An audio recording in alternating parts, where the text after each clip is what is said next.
स्वामी ओम सर्वांना. बरेचसे माझे क्लायंट्स मला विचारतात की ताई, लॉ ऑफ अट्रॅक्शन किंवा मॅनिफेस्टेशन किंवा आपली इच्छा पूर्ण करून जर का घ्यायची असेल, तर नवीन वर्षामध्ये आपल्याला जर का काही ध्येय गाठायचं असेल, तर आपण कसं करू शकतो? कोणते असं म्हणजे अशी कोणती टेक्निक आहे का किंवा अशी कोणती पद्धत आहे का, ज्याने आपण आपल्या स्वतःला एक टाईम पिरियड देऊन आपण त्या गोष्टीकडे लक्ष केंद्रित करू शकतो?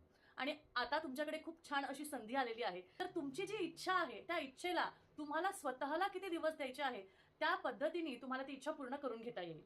करायचं काय आहे बघा, आता आपण सगळेजण नवीन कॅलेंडर आपण आपल्या घरात आणणार आहोत. 31 तारखेच्या आत कोणत्याही दिवशी तुम्हाला बसायचं आहे आणि त्यानंतर तुमचा जो ध्येय आहे, म्हणजे मला घर घ्यायचंय, गाडी घ्यायची आहे, नवीन जॉब मला अट्रॅक्ट करायचा आहे, तर तुमच्या मनात जी तारीख आहे, तुम्हाला स्वतःच्या प्रिपरेशनसाठी तुम्हाला वाटतंय की मला 30 दिवस 40 दिवस अशी जी इच्छा आहे, त्या पद्धतीने त्या दिवसापासून तेवढे दिवस मोजून कॅलेंडरवर त्या तारखेला तुम्हाला ती इच्छा, म्हणजे मला जॉब मिळाला किंवा माझा आज जॉबचा पहिला दिवस आहे, मी आज गाडी घेतली, असं तुम्हाला